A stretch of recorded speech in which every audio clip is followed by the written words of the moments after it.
इससे पहले हमने लास्ट क्लास में जो है वो न्यूट्रिशन इन अमीबा देखा था और आज जो हमें मल्टी सेलुलर ऑर्गेनिज्म में न्यूट्रिशन को देखने वाले हैं। मल्टी सेलुलर ऑर्गेनिज्म में जो हम एग्जांपल ले रहे हैं वो ह्यूमन बींग्स का ले रहे हैं। ये 10th क्लास का चैप्टर है, ठीक है। तो nutrition in human beings, clear. अब इस पूरे टॉपिक को देखें तो इससे पहले भी हमने जब देखा पता चला कि एनिमल्स में जो न्यूट्रिशन होता है वो होलोजोइक मोड ऑफ न्यूट्रिशन होता है। अब होलोजोइक मोड ऑफ न्यूट्रिशन मतलब वो कंप्लीटली फूड को क्या कर रहा है, इनगल्फ करने का काम कर रहा है। क्या कर रहा है वो, इनगल्फ करने का काम कर रहा है। तो इसलिए वर्ड जो होलोजोइक का मतलब क्या हो रहा है, फूड को इनगल्फ किया, देन उसको डाइजेस्ट किया, देन उसके बाद क्या किया, उसको एसिमिलेट किया और इजेक्ट आउट किया। तो होलोजोइक मोड ऑफ न्यूट्रिशन है। अब जो यहाँ पर फूड लिए जा रहे हैं ह्यूमन बींग्स द्वारा या एनिमल्स द्वारा, तो उसमें क्या क्या कंपोनेंट्स होते हैं उसके बारे में एक प्रीव्यू हम देखते हैं। सबसे पहला पार्ट है उसमें वाटर। तो पहला पार्ट तो क्या रहा है उसका, वाटर। दूसरा पार्ट जो सबसे इंपॉर्टेंट पार्ट है इसका नाम है कार्बोहाइड्रेट। लास्ट क्लास में हमने इससे पहले प्लांट्स में डिस्कस किया था। कार्बोहाइड्रेट जो है वो क्या है, कॉम्प्लेक्स पार्ट है जिसकी सिंपलर यूनिट जो है, सबसे स्मॉलर यूनिट कार्बोहाइड्रेट की क्या हो जाती है अपनी, ग्लूकोज या फिर मोनोसेकेराइड्स। क्या होती है, मोनोसेकेराइड्स। एनिमल्स में जो है या एनिमल्स या प्लांट्स में भी अब हम देखें तो मेन एनर्जी का सोर्स क्या है, कार्बोहाइड्रेट। कार्बोहाइड्रेट्स के सबसे स्मॉलेस्ट यूनिट क्या रही है अपनी, ग्लूकोज, और इसी के ब्रेकडाउन से क्या बन रहा है अपना एटीपी का, ठीक है।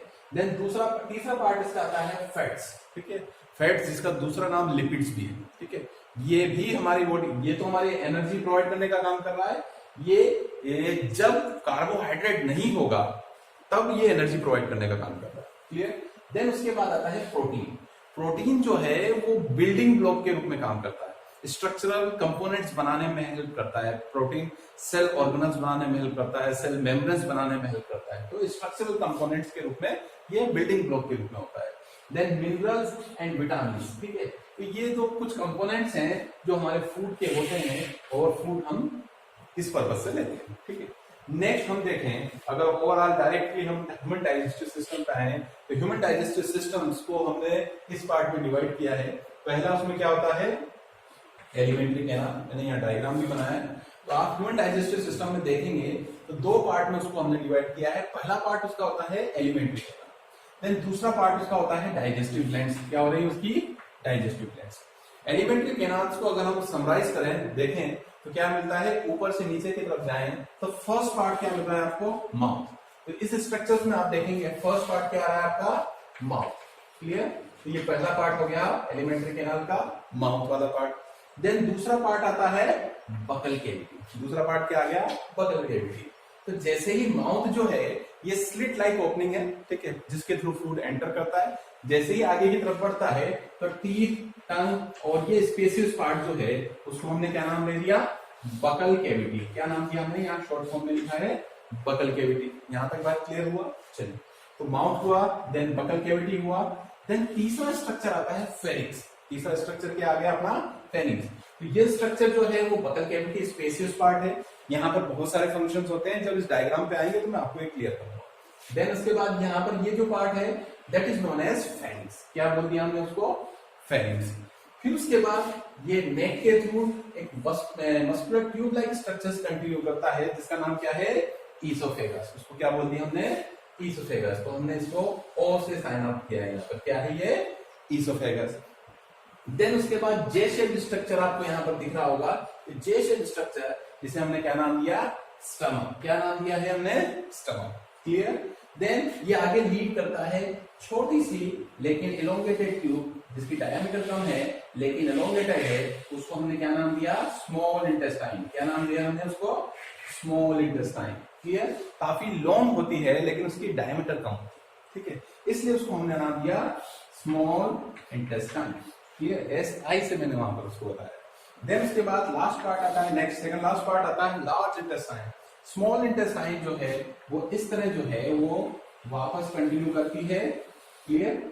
और वो लार्जर साइज में जब हो जाती है तो उसको क्या नाम दिया हमने, लार्ज इंटेस्टाइन, ठीक है। क्या नाम दिया हमने उसको, लार्ज इंटेस्टाइन।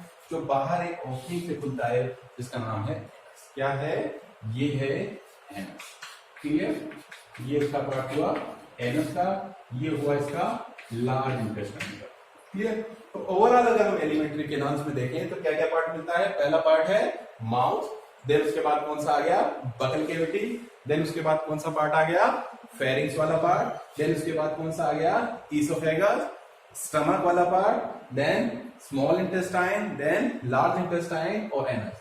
ये हुआ एलिमेंट्री कैनाल का पार्ट। इट मींस क्या हुआ? ये पूरा का पूरा जो एलिमेंट्री कैनाल जिसको हम बोलते हैं उसको बोल सकते हैं अपना पूरा का पूरा जो है एक ट्यूब लाइक स्ट्रक्चर है, जो एक स्मॉल ओपनिंग से खुलता है माउथ, एक स्मॉल ओपनिंग से आउट होता है, that is known as anus. अब इसकी हेल्प करने के लिए ये पूरी एलिमेंट्री कैनाल में जब फूड पास होगा तो उसको डाइजेस्ट करने के लिए कुछ एसेसरी स्ट्रक्चर्स भी हैं, इनको हमने नाम दिया है डाइजेस्टिव ग्लैंड्स, क्योंकि ये क्या करते हैं? हेल्प करते हैं इस फूड को डाइजेस्ट करने में। ठीक है, तो पहला पार्ट क्या हो गया हमारे यहाँ पर इसका? Salivary glands. अभी हम सिर्फ लोकेशन देखेंगे। सलाइवरी ग्लैंड्स की लोकेशन आपको कहां पर मिलने वाली है? माउथ वाले रीजन पे। कहां पर मिलने वाली है? माउथ वाले रीजन। देन उसके बाद बात करते हैं गैस्ट्रिक ग्लैंड्स। ये गैस्ट्रिक ग्लैंड्स आपको कहां मिलने वाली है? स्टमक वाले रीजन पर। कहां पर मिलने वाली है? स्टमक वाले रीजन पर। क्लियर? देन थोड़ा सा और आगे की तरफ बढ़ते हैं तो आपको ये ट्राइलोब स्ट्रक्चर दिख रहा है। इस ट्राइलोब स्ट्रक्चर को हमने नाम दिया है लीवर। क्या नाम दिया है? लीवर। ठीक है, तो ये तीसरा स्ट्रक्चर आ गया। लीवर के बारे में कहा जाता है it is the largest gland. ये क्या है? एक लार्जेस्ट ग्लैंड। क्लियर?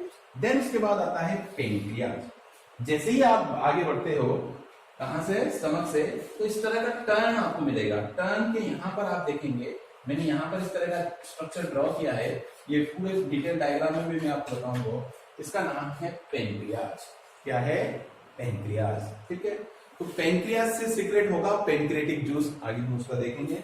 देन इसके बाद स्मॉल इंटेस्टाइन वाला पार्ट है, एलोंगेटेड स्मॉल इंटेस्टाइन है, और स्मॉल इंटेस्टाइन से जो सीक्रेट होता है that is known as intestinal juice. क्या सीक्रेट होता है?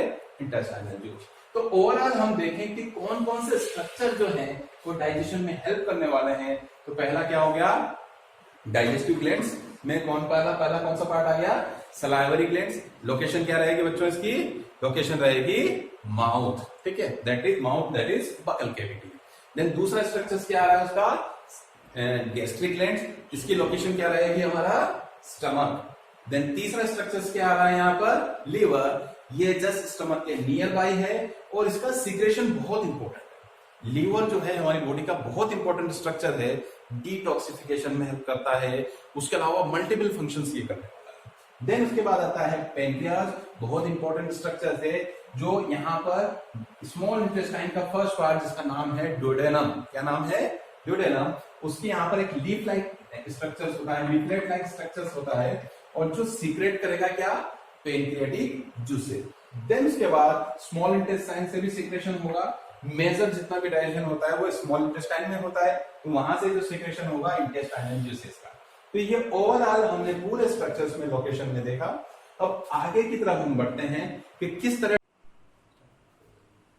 तो बच्चों हम इससे पहले हमने जो डिटेल स्ट्रक्चर ओवरव्यू देखा कि किस तरह ह्यूमन डाइजेस्टिव सिस्टम है, अब उसी के डिटेल्स में हम जाने वाले हैं नेक्स्ट डायग्राम में। तो ये नेक्स्ट डायग्राम आपके सामने है। ठीक है, तो पहला पार्ट इसमें दिखता है आपको माउथ। ठीक है, ये फर्स्ट पार्ट है, ये एक मैंने स्ट्रक्चर्स बनाया है, और यहाँ पर जो है ये एक स्लिट लाइक ओपनिंग है माउथ। ठीक है, जिसके थ्रू फूड एंटर करता है। जैसे ही फूड यहाँ पर एंटर करता है तो एक स्पेसियस पार्ट आपको दिखता है, that is known as buccal cavity. आपको यहाँ पर बकल कैविटी दिख रही होगी। ठीक है, तो ये स्पेसियस पार्ट है जिसमें फूड का इंगल्फ होता है, फूड यहाँ पर जब जाता है।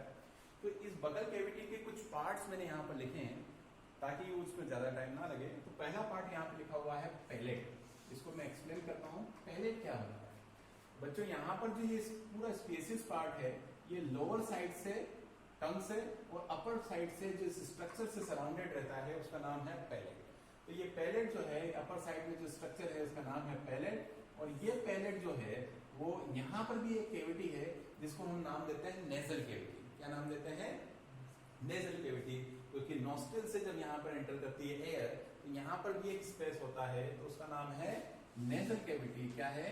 Nasal cavity. तो उस नेजल कैविटी से सेपरेट करने वाला पार्ट जो है that is known as palate. इस पैलेट के स्ट्रक्चर्स को अगर देखें तो इनिशियली आप अगर अपना माउथ ओपन करके देखेंगे तो ये वाला पार्ट जो है वो आपको क्या मिलेगा? हार्ड मिलेगा। क्या मिलने वाला है? हार्ड। लेकिन लेटर ऑन यहाँ पर देखते जाते जाते ये क्या हो जाता है, थोड़ा सा सॉफ्ट नेचर का हो जाता है। तो पहला पार्ट हमारा पैलेट ये कंप्लीट होता है, ठीक है। इस पैलेट को अगर देखें तो पैलेट की खास बात क्या है कि ये कार्निवोर्स और हर्बीवोर्स में थोड़ा स्ट्रक्चरली डिफरेंट होता है।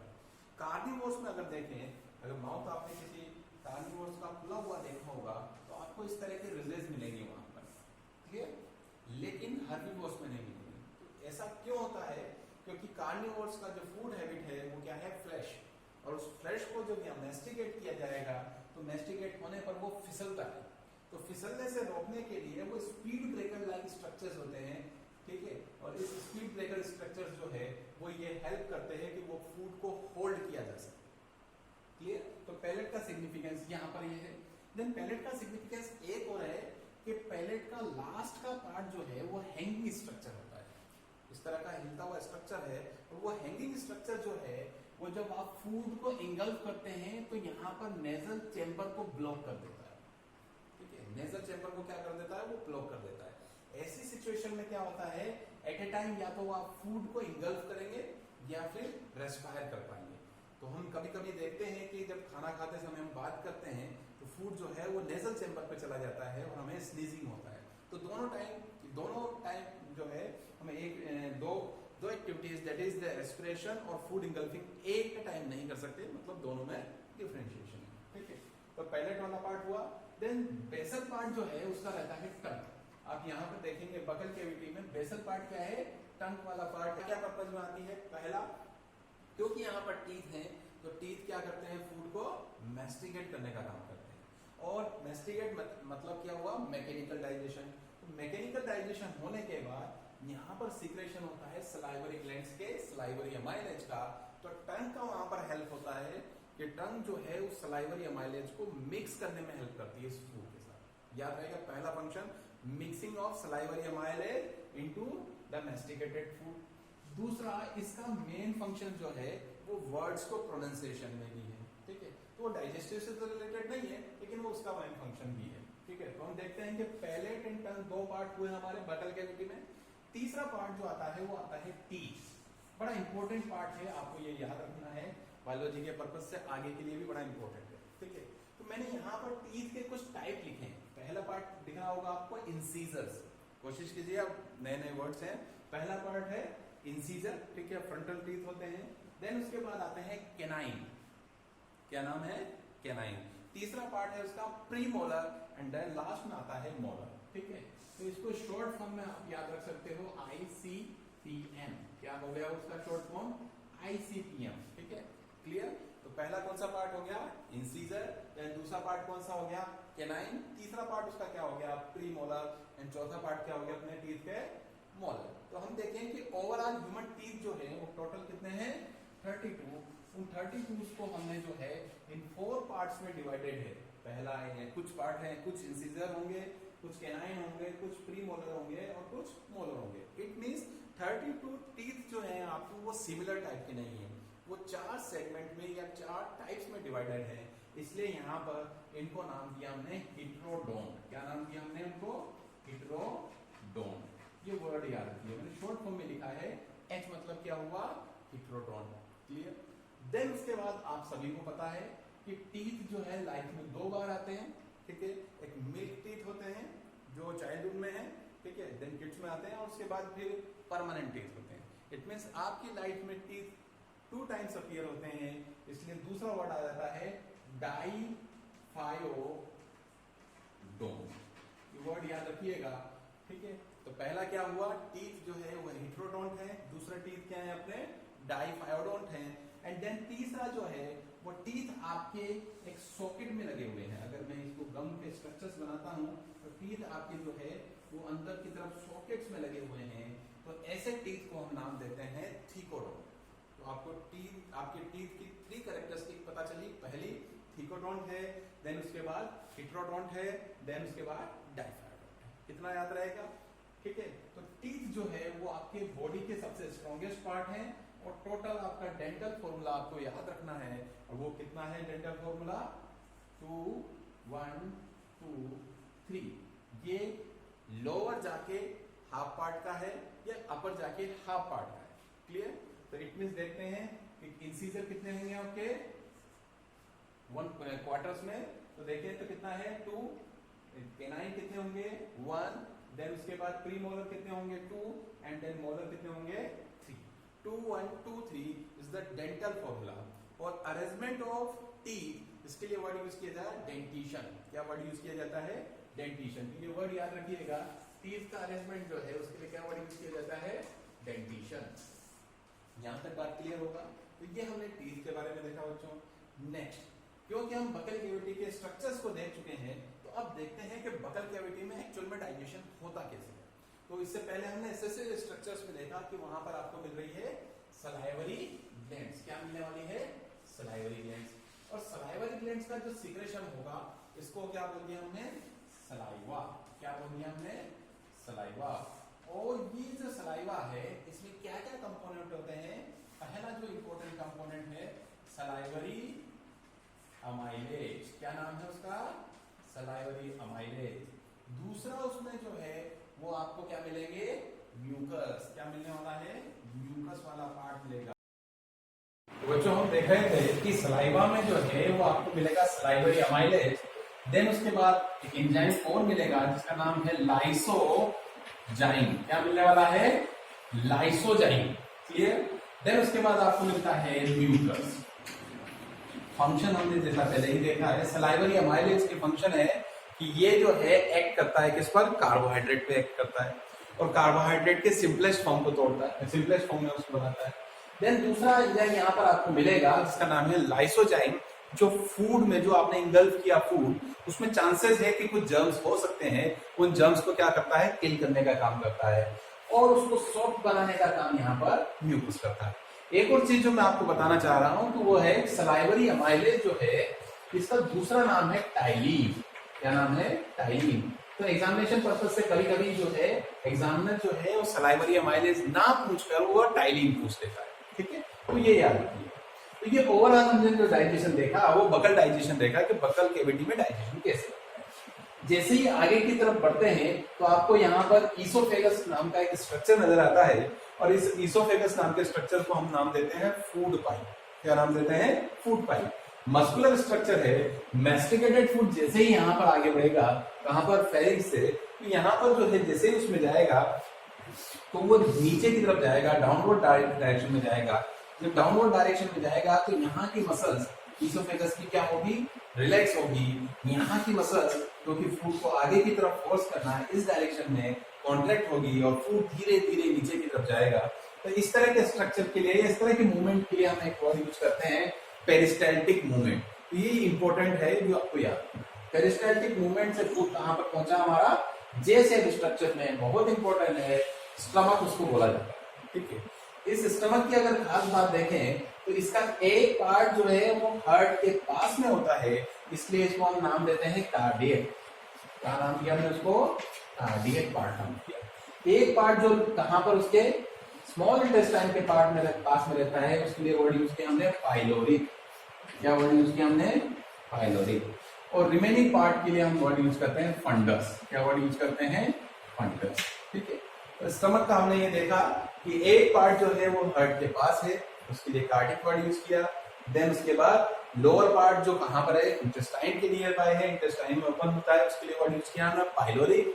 एंड मेजर पार्ट जो है उसके लिए वर्ड यूज किया हमने फंडस। स्टमक से जो है अपने स्टमक के स्ट्रक्चर्स को देखें तो स्टमक में जो है अंदर की तरफ इन फोल्डिंग्स मिलेंगी आपको, इस तरह की फोल्डिंग्स मिलेंगी। इन फोल्डिंग्स जो फूड को क्या करता है mechanical digestion, churning of food का लिए हेल्प करता है। तो ये वर्ड याद रखिएगा, चर्निंग ऑफ फूड हो रहा है और चर्निंग ऑफ फूड हो रहा है इट मींस यहाँ पर भी मैकेनिकल डाइजेशन होता है पहली चीज। देन दूसरा डाइजेशन यहाँ पर आता है केमिकल डाइजेशन। क्या आता है केमिकल डाइजेशन। अगर इस केमिकल डाइजेशन में देखें तो बहुत दो इंपॉर्टेंट रोल प्ले करते हैं। HCl क्या है यहाँ पर HCl और दूसरा है पेप्सिन। जैसा आप लोगों ने कभी वोमिटिंग किया होगा तो पता चलता है कि आपके ईसोफेगस में बर्निंग सेंसेशन होता है। वो किस वजह से होता है क्योंकि स्टमक में सिक्रेशन होता है HCl का। इसका सिक्रेशन होता है HCl। इस HCl के भी कुछ इंपॉर्टेंट फंक्शंस हैं। HCl जब होगा जैसे यहाँ पर लाइसोजाइम करता है, जर्म्स को किल करने में हेल्प करता है पहला। दूसरा HCl जो है ये पेप्सिन को एक्टिवेट करता है। जैसा मैंने नाम लिखा है पेप्सिन, ये इस तरह नहीं होता, ये पेप्सिनोजन की फॉर्म में होता है। किस फॉर्म में होता है? पेप्सिनोजन, पेप्सिनोजन, ठीक है। ये पेप्सिनोजन जो है वो इनएक्टिव फॉर्म ऑफ पेप्सिन, जिसके लिए वर्ड यूज किया हमने जाइमोजन।